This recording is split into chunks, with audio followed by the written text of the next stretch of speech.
بسم اللہ الرحمن الرحیم۔ السلام علیکم۔ پروگرام علم و حکمت میں خوش آمدید۔ میں ہوں محمد حسن الیاس۔ ناظرین کرام، ہماری اس پروگرام میں کوشش ہوتی ہے کہ غامدی صاحب سے کچھ ایسے توضیح طلب، تفصیل طلب مسائل زیر بحث لائیں جو امت کی رہنمائی کا باعث بن سکتے ہیں۔ گزشتہ چند ہفتے ہم نے عروج و زوال کی داستان پر غامدی صاحب سے گفتگو کی تھی، لیکن ساتھ ساتھ بھی خواہش ہوتی ہے کہ آپ لوگ سنتے ہیں پروگرام، فیڈ بیک ہمیں دیتے ہیں، جو سوالات آپ کے قلوب و ذہن میں اٹھتے ہیں وہ ہم تک بذریعہ ای میل اور باقی ذرائع سے بھی پہنچتے رہتے ہیں۔ خواہش یہ ہوتی ہے کہ غامدی صاحب سے ان کے جوابات بھی طلب کریں، اور جواب طلب کرنے سے زیادہ اہم خود جواب طلب کیسے کیا جاتا ہے اس میتھڈالوجی کو بھی سمجھیں۔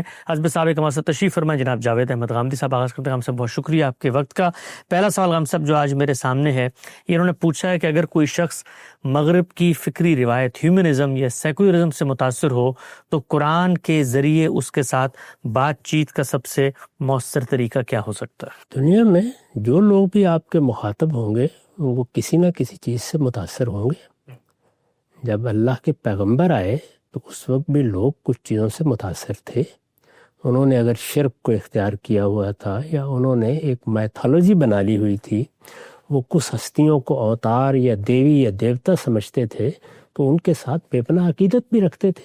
ان لوگوں کو بھی جب آپ خطاب کرتے ہیں تو ظاہر ہے کہ آپ کو قرآن مجید ہی کو ان کے سامنے پیش کرنا ہے۔ موجودہ زمانے میں فلسفے کے زیر اثر جدید ریاست جس طریقے سے وجود میں آئی ہے، سرمایہ اور طاقت نے جس طرح اپنا ظہور کیا ہے، ایک پورا کا پورا نظم دنیا میں قائم ہو گیا ہے۔ اس نظم کے اثرات پورے عالم پر ہیں، وہ مسلمانوں پر بھی ہیں، ان کے اذہان پر بھی ہیں۔ ایسا تو نہیں ہے کہ ہمارے ہاں اگر 1.5 ارب کی تعداد میں مسلمان ہیں تو سب قرآن مجید کو سمجھتے ہیں، سب نے اس کو مضبوطی سے پکڑا ہوا ہے، یعنی اس کے ساتھ محبت رکھنا، اس کو ماننا یہ الگ بات ہے، لیکن یہ کہ کیا فی الواقع وہ اس سے رجوع کرتے ہیں، اس سے ہدایت لیتے ہیں، وہ قرآن مجید کو ترجمے کے ساتھ یا سمجھ کر پڑھنے کی صحیح کرتے ہیں، ان کے سامنے قرآن مجید کا فلسفہ اور اس کی حکمت ہر لحاظ سے واضح ہے؟ ایسا نہیں ہے۔ جب ایسا نہیں ہے تو خود ان کے بھی متاثر ہونے کے پورے امکانات موجود ہیں۔ یعنی دنیا میں جب ایک فکر، ایک فلسفہ وجود میں آ جاتا ہے اور پھر وہ اپنے اثرات دکھا دیتا ہے، وہ اپنے آپ کو دنیا میں فوقیت کے مقام پر کھڑا کر کے دکھا دیتا ہے، تو متاثر ہونا ناگزیر ہے۔ اس میں میرے نزدیک جو سب سے بڑی چیز ہے وہ وہی ہے جہاں سے قرآن اپنی دعوت کی ابتدا کرتا ہے، اور وہ یہ کہ زندگی کے وہ بڑے سوالات، یعنی یہ کہ میری ابتدا کیا ہے، میں اگر مخلوق ہوں تو میرا خالق کیا فی الواقع یہی کائنات ہے یا اس سے ماورا کوئی ہستی ہے، اور اسی طرح یہ کہ میری موت کا کیا مسئلہ ہے، یعنی میں مٹی میں مل جاؤں گا، میرا وجود پذیر ہونا اور مر جانا بس یہ ایک حادثہ ہے جو ہو جاتا ہے، یا میری آگے کوئی مستقبل کی دنیا ہے جو میرا انتظار کر رہی ہے۔ یہ وہ بنیادی سوالات ہیں۔ جب تک کسی آدمی کے اندر ان سوالات کی اہمیت واضح نہ ہو اور بار بار توجہ دلانے سے وہ اپنے باطن میں ان کے لیے کچھ محسوس نہ کرے، اس وقت تک آپ جو جی چاہے تبلیغ کرتے رہیے، وہ ٹس سے مس نہیں ہوگا۔ تو اس لیے بہتر یہ ہوتا ہے کہ ان بنیادی سوالات کی طرف توجہ دلائی جائے، اور اگر وہ غیر مسلم ہے تو پھر قرآن مجید سے اس کا تعارف کرا دیا جائے۔ قرآن مجید نے خود یہی کہا ہے کہ لوگوں کو اس پر آمادہ کرو کہ یہ ایک کتاب ہے جو یہ دعویٰ کر رہی ہے کہ وہ اللہ تعالیٰ کی طرف سے آئی ہے، لہٰذا اس کو فرصت میں کچھ وقت نکال کے پڑھ لیا جائے، اس کو سن لیا جائے، اس کو سمجھ لیا جائے۔ اگر یہ ذمہ داری ہمارے اوپر عائد ہوتی ہے کہ ہم لوگوں کو توجہ دلائیں تو ہم اس کا تعارف کرا کے یہ کتاب ان کے ہاتھ میں پکڑائیں۔ مسلمانوں میں جو لوگ گریز و فرار کی صورت اختیار کر چکے ہیں، ان میں ظاہر ہے کہ بڑی محبت کے ساتھ ان کو ان بنیادی سوالات کی طرف توجہ دلانے کی ضرورت ہے۔ یہ سوالات انسان کے باطن میں موجود ہیں، ان کے لیے اضطراب بھی باطن میں موجود ہے۔ اگر آپ اس کے باطنی کی طرف اس کو بار بار توجہ دلائیں تو وہ ان پر غور کرنے کے لیے تیار ہو جاتا ہے۔ ہمارا اصل میں مزاج یہ ہے کہ ہم اس طرح کے تمام معاملات میں مناظرے کی مجلس منعقد کرنا چاہتے ہیں، اس سے کچھ بھی حاصل نہیں ہوتا، سوائے اس کے کہ لوگوں کے اندر ایک ضد پیدا ہو جاتی ہے اور وہ بعض اوقات بڑی رکاکت پر اتر آتے ہیں۔ اس سے زائد کوئی چیز حاصل نہیں ہوتی۔ اس کا بہترین طریقہ ہے دردمندی اور دل سوزی کے ساتھ اللہ کی کتاب کی طرف متوجہ کرنا، اور مسلمانوں کے اندر اس کے علم کی شرح و وضاحت کرتے چلا جانا۔ یہ کتاب کیا ہے، یہ کیا کہہ رہی ہے، کس چیز کی منادی کر رہی ہے، کیا پیغام پہنچا رہی ہے، یہ دین کیا ہے، اس نے جو ہدایت دی ہے اس کی نوعیت کیا ہے، اس کی آپ مثبت طور پر شائستگی کے ساتھ شرح و وضاحت کرتے چلے جائیے، وہ خود بخود دلوں کے دروازے پر دستک دیتی ہے۔ تو اس کے لیے اس طرح بحث و نظر کا کوئی بازار گرم کرنے کی ضرورت نہیں ہوتی۔ نقطہ بالکل واضح ہو گیا۔ اچھا غم صاحب، ایک چیز جو ہم نے دیکھا ہے کہ مسلمان بالعموم اس سے بہت پریشان ہو جاتے ہیں، نئے نئے فلسفے آتے ہیں اور ایک رو چلتی ہے، اور ہمیں نظر آتا ہے کہ نوجوانوں میں بالخصوص ایک چیز بڑی پذیرائی پا رہی ہے۔ آپ نے خود اپنی زندگی میں دیکھا ہوگا، ایک زمانہ ہوگا لوگ وجودیت سے بہت متاثر تھے، اور ہر گلی کوچے میں جو دانشور بیٹھا ہے وہ اس کا راگ الاپ رہا ہوتا تھا۔ اس طرح سے سوشلزم کا ایک غلغلہ یہاں پر آیا۔ تو اس سے جو مسلمان ہیں، جو اللہ کی کتاب کو مانتے ہیں، ان کو گھبرانے کی کوئی ضرورت نہیں ہے کہ وہ اس کتاب کے اندر سے جا کے کوئی ایسے فکری دھارے تلاش کریں جو سوشلسٹ ذہن کو کچھ تھوڑا مطمئن کر دے اور پھر باقی اپنی بات بھی پہنچا دے۔ ہماری بات پہلے دن سے آج تک ایک ہی ہے، اور جو بھی نیا فلسفہ پیدا ہوگا وہ اس کی طرف جائے گا تو اس اپنے فلسفے کی تنقید کروائے گا، نہ کہ قرآن مجید کو بہتر کرے گا۔ ایسا ہی بالکل، یعنی قرآن مجید تو ایک ابدی ہدایت لے کر آیا ہے، وہ اس کائنات میں جو اصل مسئلہ ہے اس کو موضوع بنا رہا ہے، اور ہر پہلو سے استدلال کر کے یہ بتا رہا ہے کہ تمہارے انفس میں بھی اس کی نشانیاں ہیں، آفاق میں بھی اس کی نشانیاں ہیں، تاریخ بھی اس کی گواہی دیتی ہے، اور اگر تم غور کرو تو تمہارے باطن میں اللہ تعالیٰ نے اس کے لیے بہت سی نشانیاں ودیت کر دی ہوئی ہیں۔ تم اپنے اندر اگر دیکھو گے تو وہاں ایک نیا جہان پاؤ گے، وہ اس جانب متوجہ کرتا ہے۔ تو قرآن مجید کی طرف جس طرح کہ وہ فی الواقع اپنی دعوت پیش کرتا ہے، توجہ کرنی چاہیے۔ یعنی قرآن مجید کو عام کرنا، قرآن مجید کا پیغام پہنچانا، لوگوں کو آمادہ کرنا کہ وہ قرآن مجید سنیں، غیر مسلموں کو بھی اللہ کی کتاب سے متعارف کرانا۔ اس وقت اللہ تعالیٰ نے ایک بڑی غیر معمولی چیز پیدا کر دی ہے، اور وہ یہ ہے کہ ہم قرآن مجید لوگوں کو سنوا سکتے ہیں۔ قرآن مجید اپنی تالیف کے لحاظ سے ایسی کتاب ہے کہ یہ خطبات کی صورت میں ہے، اور خطبات میں آپ جب سنتے ہیں تو تاثیر غیر معمولی ہو جاتی ہے۔ قرآن کا معاملہ بھی یہی ہے۔ اس وقت یہ ممکن ہو گیا ہے کہ قرآن مجید جو عربی میں لوگ سمجھ سکتے ہیں عربی میں، اور جو اس کے تراجم سن سکتے ہیں ان کے لیے تراجم بہت بڑے پیمانے پر سننے کے لیے فراہم کر دیے جائیں۔ اگر لوگ سنیں گے تو وہ قرآن مجید کا مدعا کیا ہے، وہ کیا بات کہتا ہے، کس چیز کی دعوت دیتا ہے، اس سے اپنے آپ کو مانوس کر لیں گے۔ قرآن سے لوگوں کو مانوس کرنا یہ ظاہر ہے تعارف کرا کے ہوگا، کتاب کیا ہے یہ بتا کے ہوگا، کتاب کے بعض حصے لوگوں کو سنا کے ہوگا۔ میری تو ہمیشہ بڑی آرزو رہی کہ ہمارے ہاں ایسے لوگ اٹھنے چاہیے جس طریقے سے بعض تبلیغی جماعتیں مختلف کتابیں کھڑے ہو کر سناتی ہیں، اللہ کی کتاب سنائی جائے۔ کوئی آدمی اٹھے اور اٹھ کر یہ کہے کہ یہ دیکھیے میں سورہ ہود آپ کو پڑھ کے سنا رہا ہوں، یہ دیکھیے میں آپ کو قاریہ پڑھ کے سنا رہا ہوں، یہ دیکھیے میں آپ کو الحاقہ پڑھ کے سنا رہا ہوں۔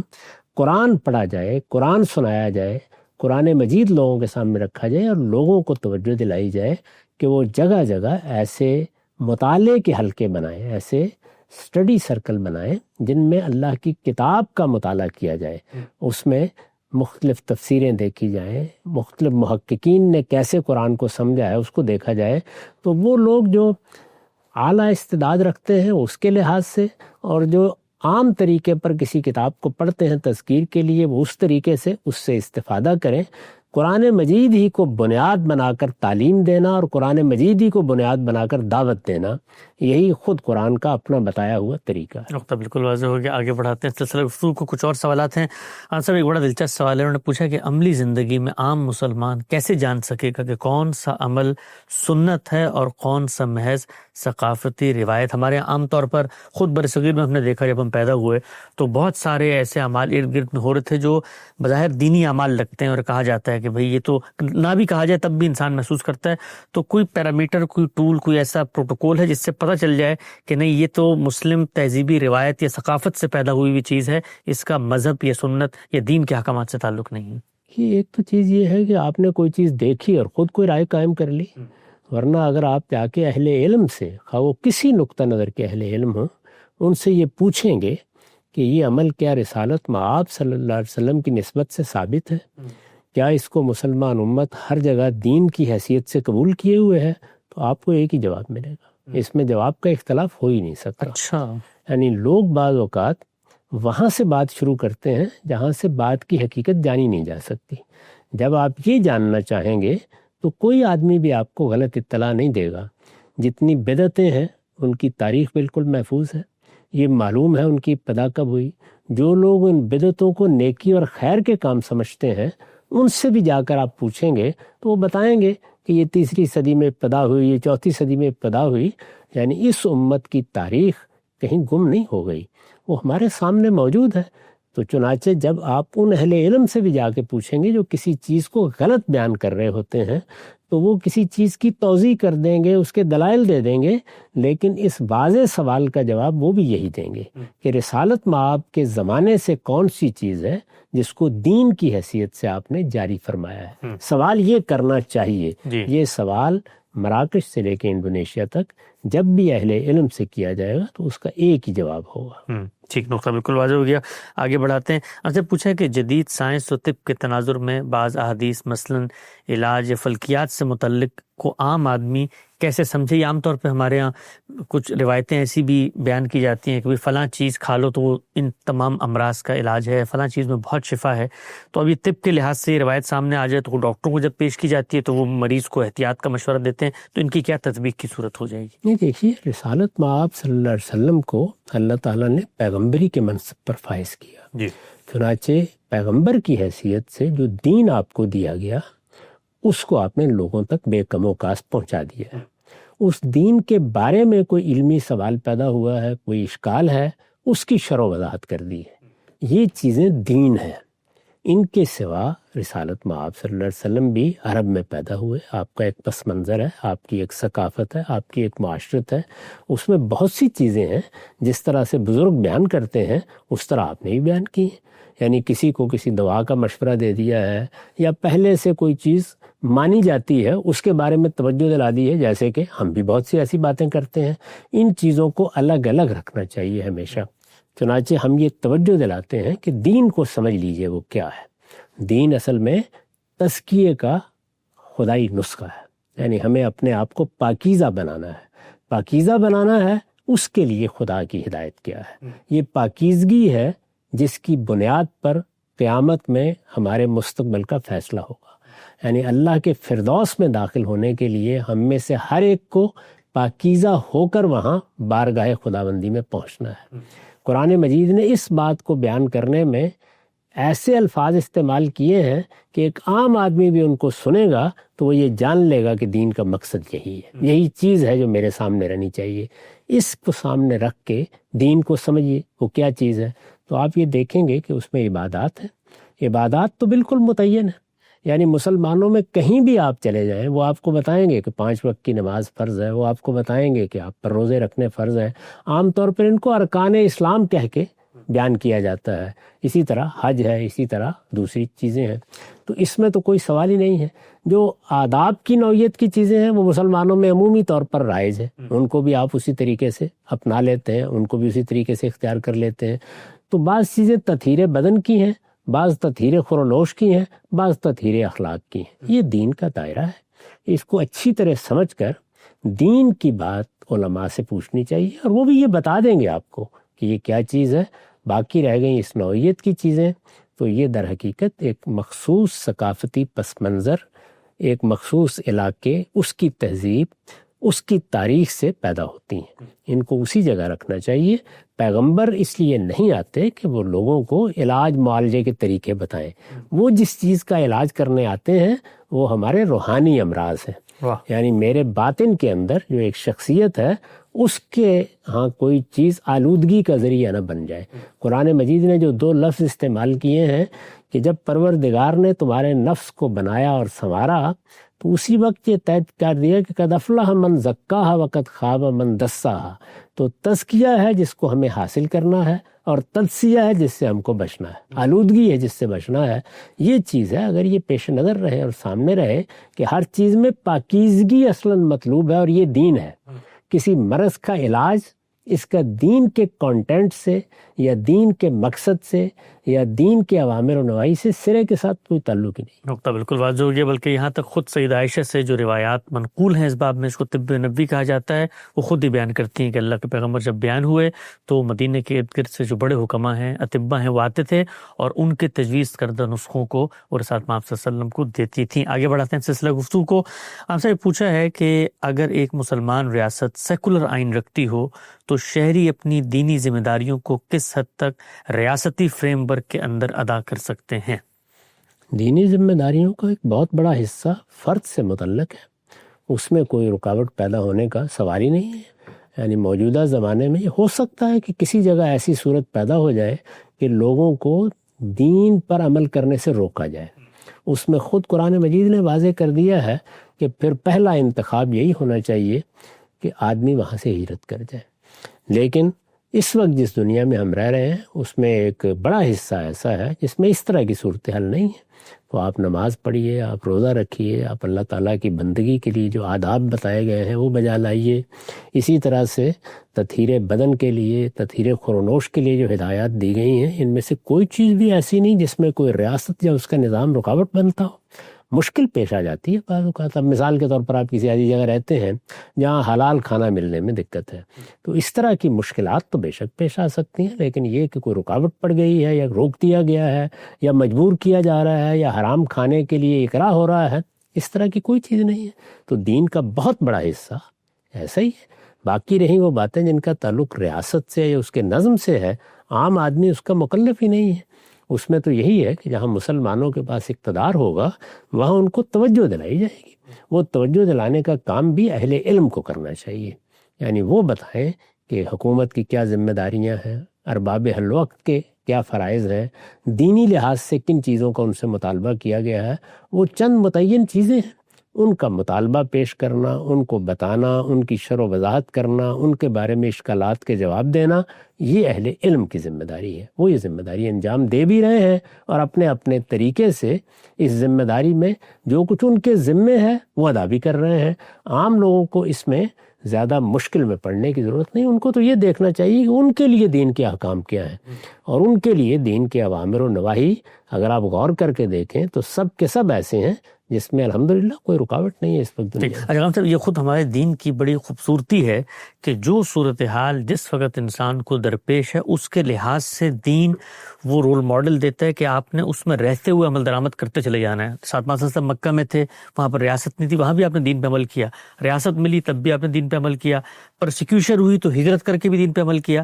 تو ہمارے عام طور پہ مسلمانوں میں گلٹ کانشیسنس پیدا ہو جاتی ہے کہ اگر وہ آئیڈیل صورتحال نہیں ہے کہ جس سے پورے دین کے جو احکامات ہیں ان پہ عمل درآمد کیا جا سکے، تو شاید وہ کسی گناہ میں یا کوتاہی میں جی رہے ہیں۔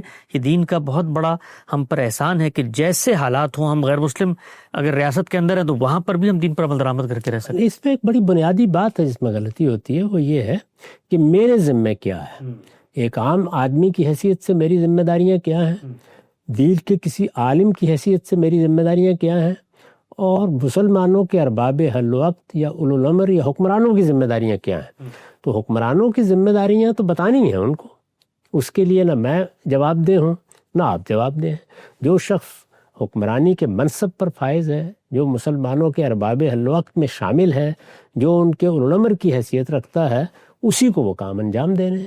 تو مجھے تو اس کی فکر ہونی چاہیے کہ مجھے دین نے کیا کہا ہے، یعنی دوسروں کو کیا کہا ہے وہ بتانے کی چیز ہے، لیکن مجھے کیا کہا ہے۔ تو جو کچھ مجھے کہا ہے، کم سے کم جس دنیا کو ہم اس وقت دیکھ رہے ہیں اس میں تو کسی جگہ بھی اس پہ کوئی پابندی نہیں ہے، کوئی اکراہ نہیں ہے، کوئی مجبوری پیش نہیں آتی۔ یعنی مشکلات دنیا میں وہ تو ہمیشہ رہیں گی، وہ تو آپ کو خلفائے راشدین کی حکومت میں بھی مشکلات سابقہ پیش آ سکتا ہے، وہ الگ چیز ہے۔ لیکن یہ کہ کوئی جبر نہیں ہے، لوگوں کو آزادی حاصل ہے، وہ نماز پڑھیں، وہ روزہ رکھیں، وہ حج کریں، وہ عمرہ ادا کریں، اسی طریقے سے دین میں جو آداب و رسوم ہیں ان کی پیروی کریں، اور اپنے آپ کو ان چیزوں سے بچائیں جن سے دین چاہتا ہے کہ وہ بچیں۔ حرام کیا ہے، حلال کیا ہے، وہ متعین طور پر بتا دیا گیا ہے۔ اس میں کوئی اضطرار پیش آ سکتا ہے، اس کو بھی دین نے بتا دیا کہ جب فی الواقع اضطرار پیش آ جائے گا تو مواخذہ نہیں ہوگا۔ اس میں رخصت کے کیا مواقع ہیں وہ بھی متعین کر دیے ہیں تو اس وجہ سے ایسی کوئی چیز نہیں. نقطہ بالکل واضح ہو گیا. آگے بڑھاتے ہیں سلسلہ گفتگو کو. ہم سب اگلا سوال پوچھا ہے کہ زکوٰۃ اور صدقات کے نظام کو ہمارے ملک پاکستان میں حکومتی سطح پر بھی لاگو کیا گیا ہے اور ہر سال بینکوں سے مقررہ تاریخ کے اندر زکوٰۃ منہا کی جاتی ہے. یہ کہتے ہیں کہ حکومت کس طرح اس زکوٰۃ کو خرچ کرے اس پر ہمارا اعتبار نہیں ہے. ہم جو ویلفیئر کے ادارے ہیں ان کو زکوٰۃ دینا چاہتے ہیں تاکہ وہ مستحقین تک پہنچیں. تو اس صورتحال میں لوگوں نے ہم نے دیکھا ہم سب کہ وہ بینکوں سے اس تاریخ سے پہلے پیسہ نکال لیتے ہیں یا کسی اور کے اکاؤنٹ میں منتقل کر لیتے ہیں. یہاں تک کہ کچھ لوگ اپنا مسلک بھی تبدیل کروا کے لکھتے ہیں تاکہ زکوٰۃ منہا نہ ہو. تو اس طرح کے اعمال کرنا جائز ہے کیا؟ یہ بات یہ ہے کہ حکومت نے یہ نظام تو قائم کر رکھا ہوا ہے لیکن اس کو لازم نہیں کیا لوگوں پر. یہ سارے راستے خود حکومت نے کھولے ہوئے ہیں. جی وہ اگر اللہ تعالیٰ کی ہدایت کی پیروی کرتے ہوئے زکوٰۃ ہی کو واحد ٹیکس کی حیثیت سے نافذ کرتی، لوگوں کو بتاتی کہ یہ در حقیقت اللہ تعالیٰ نے اس کو حق دیا ہے اور وہ اپنے اس حق کو استعمال کر رہی ہے. لوگوں کے اوپر جو بار ڈالا جاتا ہے ٹیکسوں کی صورت میں، محاصل کی صورت میں، وہ بار ان کے کندھوں سے اتارا جاتا. یہ اسر و اغلال ختم کر دیے جاتے. اس کی جگہ اللہ تعالیٰ کے فیصلے کو شرع صدر سے قبول کر لیا جاتا. زکوٰۃ کو بھی جس طرح کے فی الواقع ہے سمجھا جاتا تو ظاہر ہے یہ صورتحال پیدا نہ ہوتی.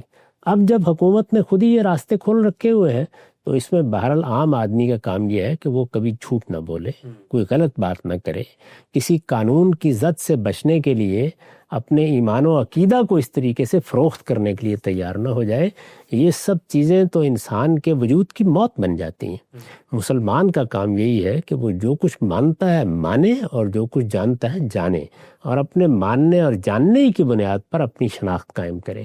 اس کا یہ کام نہیں ہے کہ وہ اپنی شناخت کو روپے پیسے کے ساتھ وابستہ کر کے اس کو آخری درجے میں ہلاکت کے حوالے کر دے.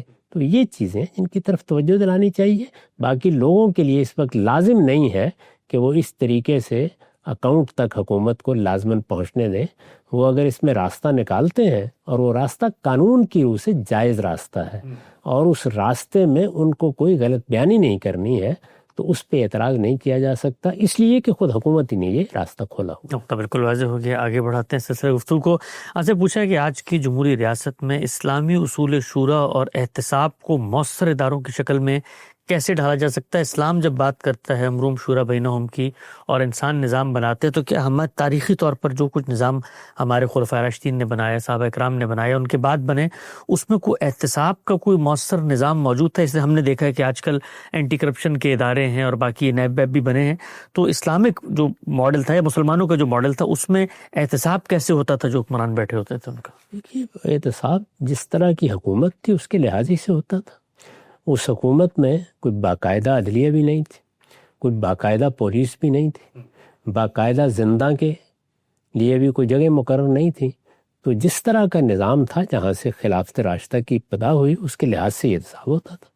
اگر حکمران ہے اور کوئی چیز اس کے سامنے آ گئی ہے تو وہ احتساب کر لے گا، اور اگر لوگوں کے سامنے کوئی چیز آئی ہے تو چونکہ حکمرانوں کے لیے ضروری تھا کہ وہ جمعے کے خطبے کے لیے آئیں تو لوگ وہاں کھڑے ہو کے احتساب کر لیتے تھے. تو احتساب اس طریقے سے فطری اصولوں پر ہو رہا تھا، اور یہ چیز جب تک خلفائے راشدین کی حکومت رہی ہر سطح پر گوارا بھی کی جاتی تھی، اس کا اہتمام بھی ہوتا تھا.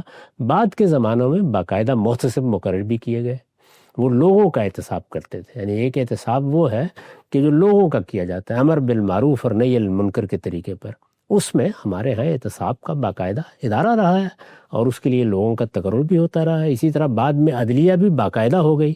تو جس طریقے سے دنیا آگے بڑھتی ہے بالکل اسی طریقے سے قبائلی تمدن سے آگے ایک منظم ریاست تک مسلمانوں نے بھی اپنا سفر کیا ہے.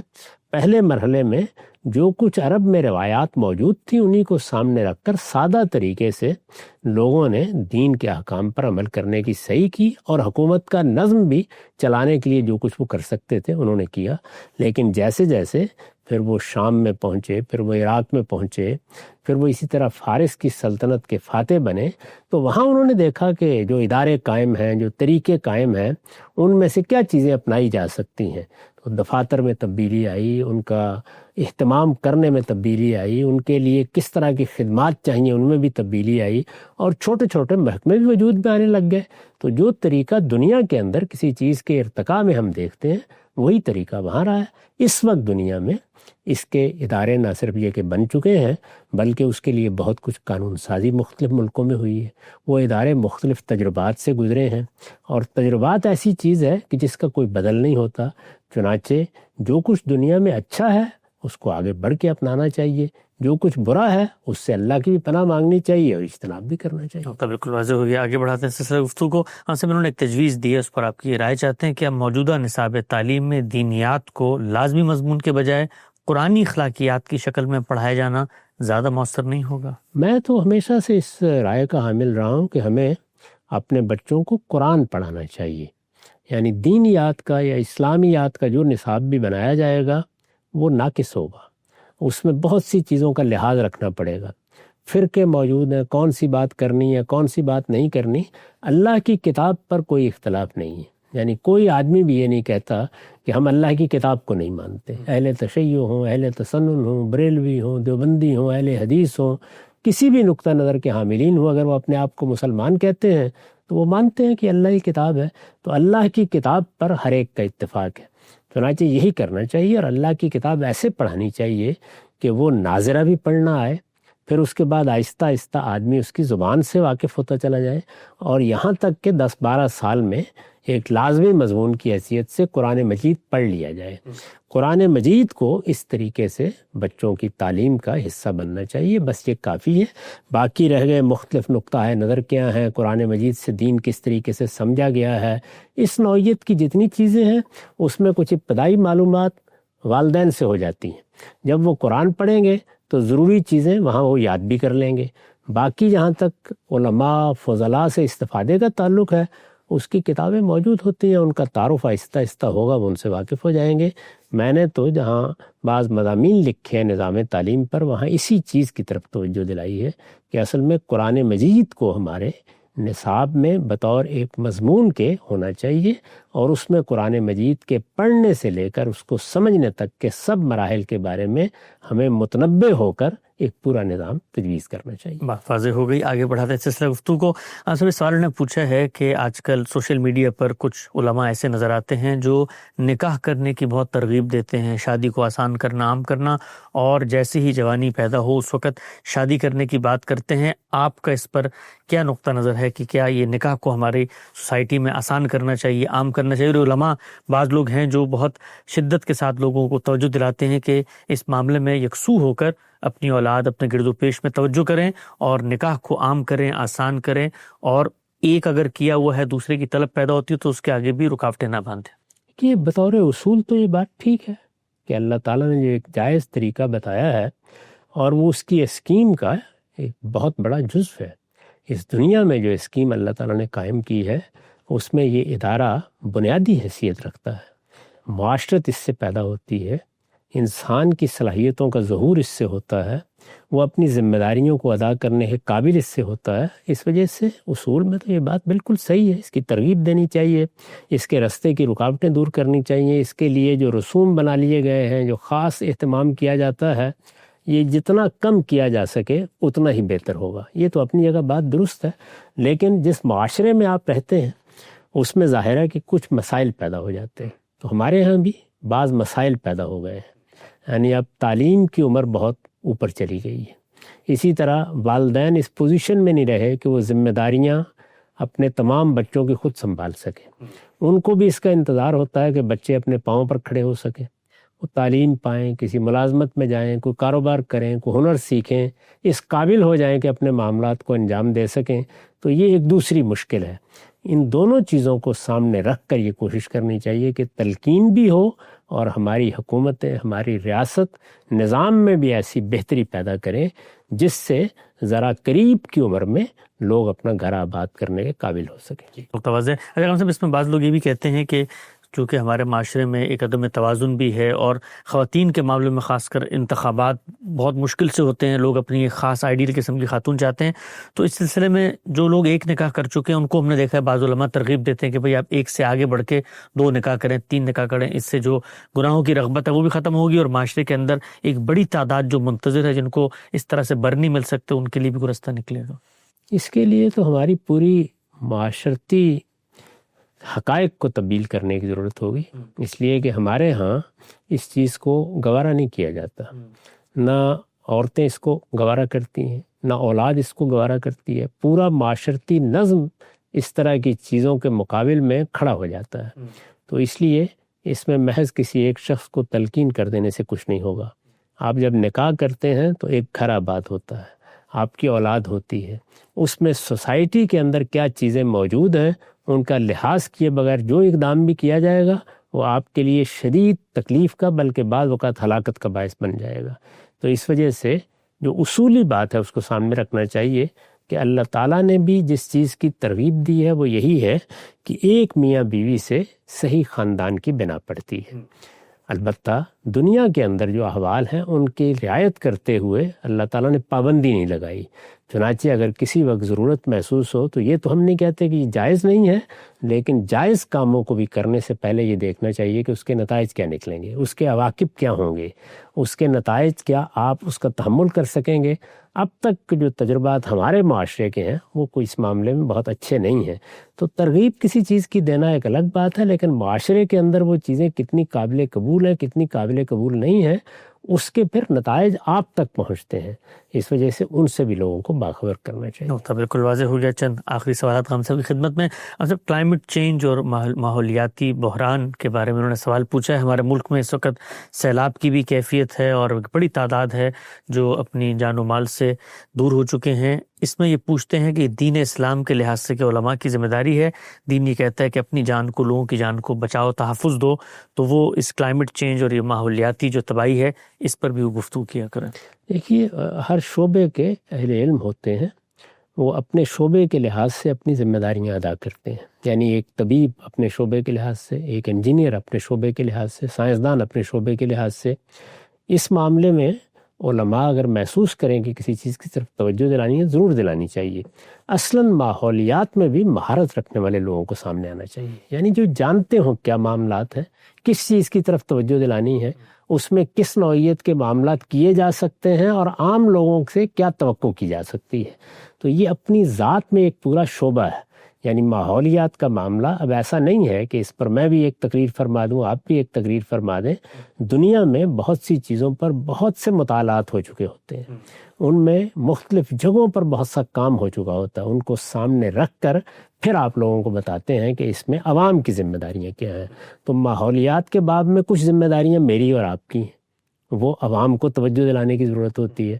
اس کے لیے اگر مسجد کے ممبر کو بھی جمعے کے دن استعمال کرنا ہو تو وہ ممبر تو اصل میں ہے ہی حکمرانوں کے لیے، جی وہ اس کے استعمال کے طریقے ضرور نکالیں، یعنی اس میں تو یہ معاملہ نہیں ہے کہ وہ علمائی کے لیے خاص ہے۔ اس ممبر پر کھڑے ہو کر اگر حکمرانوں کا کوئی پیغام ہے یا ماہرین ماحولیات کا کوئی پیغام ہے تو وہ بتایا جائے، وہ علماء بھی اس کو دوسروں تک پہنچا سکتے ہیں، لیکن مختلف شعبوں کے ماہرین ہی کو یہ چاہیے کہ وہ ان چیزوں کے بارے میں معلومات کی روشنی میں، علم کی روشنی میں لوگوں کی تعلیم کا بندوبست کریں۔ سب سے اچھا طریقہ یہی ہے۔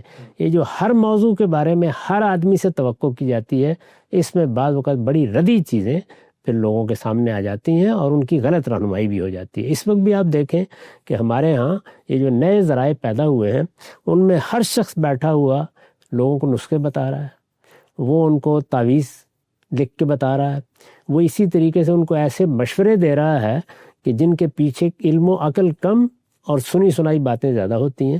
تو اس میں بھی بہت محتاط رہنا چاہیے۔ آپ کا علم کیا ہے، آپ کا شعبہ کیا ہے، آپ نے کس معاملے میں فی الواقع کچھ غور و خوض کیا ہے یا اس میں کوئی کام کیا ہے، اس کے بارے میں جو کام دنیا میں ہوا ہے اس سے آپ واقف ہیں، تو پھر آپ کو چاہیے کہ آپ اس کے بارے میں زبان کھولیں۔